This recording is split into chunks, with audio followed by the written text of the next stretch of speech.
on each square. So for example, with a knight, we can imagine this just, okay, so black goes back a rank, and then on white's next series he does this, and then on black's next series he goes back, and then he gets mated.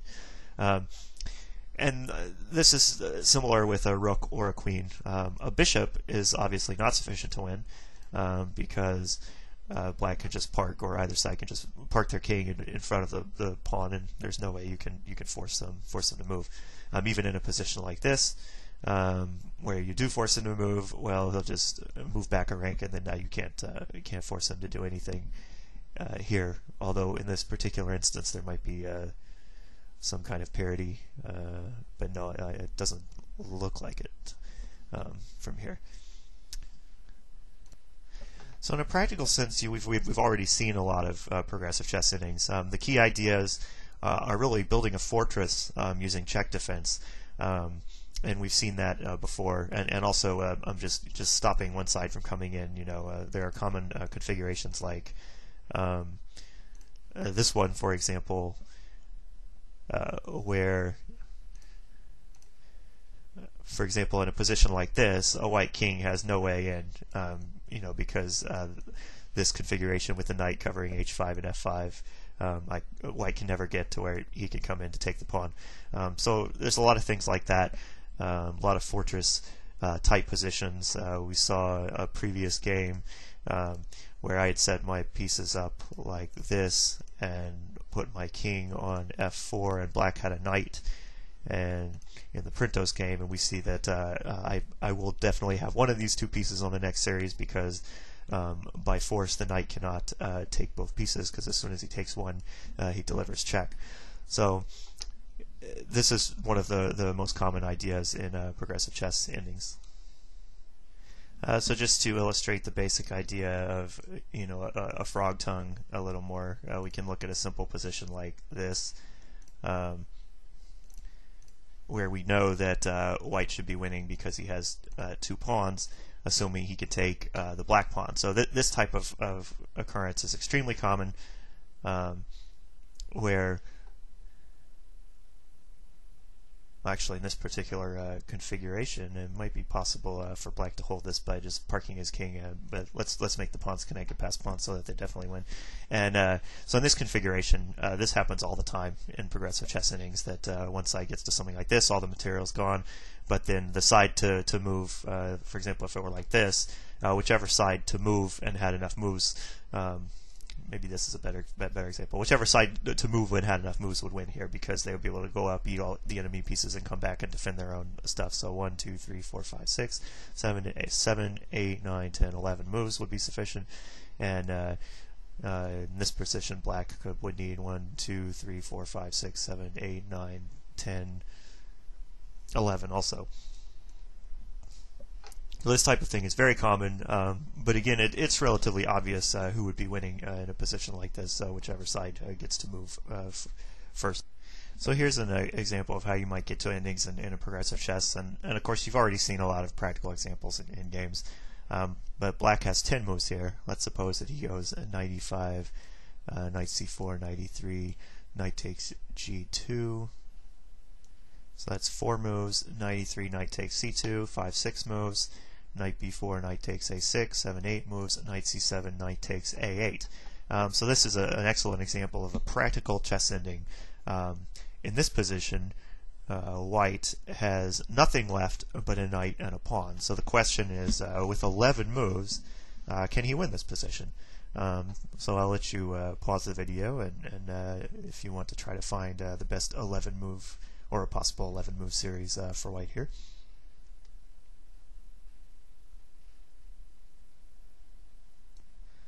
Okay, so if you were paying attention to some of my previous descriptions of fortresses, you might have found this series: knight d3, knight e5, knight takes d7, knight b6, knight takes a8. Now the key is to get the knight back to b1, and the best way to do that is knight b6, knight takes d5, knight c3, knight b1, and white obviously doesn't have enough moves to take anything here, but he does have a couple moves left, so he just goes king d2, king e2. Now you'll remember from the previous example on a fortress that black cannot play cannot get in against this configuration with the knight and the pawn diagonally from each other. As long as the king can cover, the route to come around and take, which he can. There's no way in. Even if he could get to g1, he can't go through to f1. He can't come through this way. a3, c3, b3, and d3 are all covered. In fact, the entire third rank here is covered. So black has nothing he can really do here. He can't self-stalemate in this position. So he pretty much has to just mark time, after which it will be easy for white to simply take a pawn and repeat the position, or take both pawns if he has enough moves in 13 moves. But as we've seen, since black has no way to defend, he can't defend a pawn from both a king and a knight. That's worth noting, because if you were to try to defend the knight, a pawn by check defense, like putting it on b5 or c6, well, the problem is white would just take it with the king instead of taking it with the knight. So black is actually lost here. This is an example of a persistent advantage in an ending, where white has the knight and pawn, and black can never take them off, whereas white will, on subsequent series, will remove these pieces. So in this position, this will be a lost ending. So this next example of an ending, I'm going to show, I think this is a really cool ending, so I'm going to show a correspondence game. Bishop c7, bishop d8, king d8, bishop f5, bishop c2, bishop d1, king d1, e4, bishop a6, bishop b7, bishop a8, king c7, f5, f4, f3, f takes g2, g takes h1, queen, king e2, knight a3, knight f3, g5, f7 takes h8, rook takes h1, and now e6, bishop takes a3, bishop takes b2, knight f6, knight takes e4, knight takes f2, knight takes h1, h5. This is an example of blocking and a spare move to stop the h-pawn promoting. And now white played an interesting try. Bishop c6, d5, takes h1, knight g6,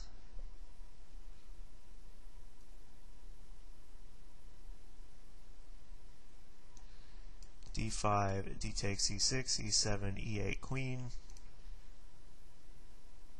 queen takes b8, check. And now we're getting into in-game territory, and black and white, despite reduced material, that this turns out to appears to be a win for black. So he has a very good 10 in this position. If you want to pause the video and try to find it.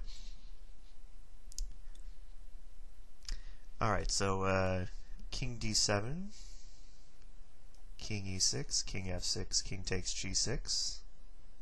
That's 4 moves. Bishop e5, bishop takes h2, bishop takes b8, h4, h3. And now we reach an opposite colored bishop in game that appears to be lost for white. Sorry, black has one more move in this position, so h2. 10 moves is a lot. And now white is lost with 11 moves to play. This was a magnificent series from Russell Enneman, and this is probably one of the best examples of an ending in all of progressive chess, best played ending. So what can white do here? He's only down 2 pawns, but the problem is they're connected pass pawns, and what can he actually do? So let's look at one try. Remember, he has 11 moves here. So let's suppose he goes 1, 2, 3, 4, 5, 6. 7, 8, 9, 10, 11. So he does still have a pawn over here that black has to be careful about. But the problem is black can just play this. 1, 2, 3, 4, 5, 6, 7, 8, 9, 10,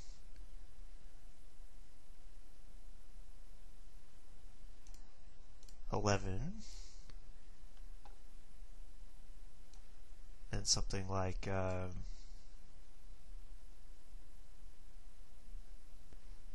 well, let's just suppose he went king g2 and king g1 for his to get to 12 moves. And we reach this. This is really a fantastic position where he's allowed white to promote, but white can't win. I mean, what can he do? Let's suppose he goes 1, 2, 3, 4, 5, 6, 7, 8, 9, 10, 11, 12, and then 13. But the problem now is that black just takes it, has 14 moves, 2, 3, 4, 5, 6, and wins. 7, 8, 9, 10, 11, 12, something like this. And white will be forced back in and checkmated. So going back to this position, well, what if white tries to just hold the position? White needs a bishop here. What if white just tries to hold this position? So one way to do that is to set up this configuration, 3, 4, and then to put however many moves it takes and wind up with a king on h1. Just basically saying, well, can you win this? Because if he just tries to put the king on h3 and play g2 check, well, white can just play bishop takes g2, and but black, if black has enough moves, then he can win. So this is what makes this shows the kind of the beauty of a persistent advantage here. So in this particular position, black just plays to f1 and then puts his pawn on g3. And notice now the white king is completely stalemated, so he doesn't actually push to g2. And then what can white even do here? He basically has to do nothing but pass. So you can imagine his 13 moves will just be spent, like moving with the bishop, sitting on b7. It's important to note that the immediate g2 check, some position like this didn't win because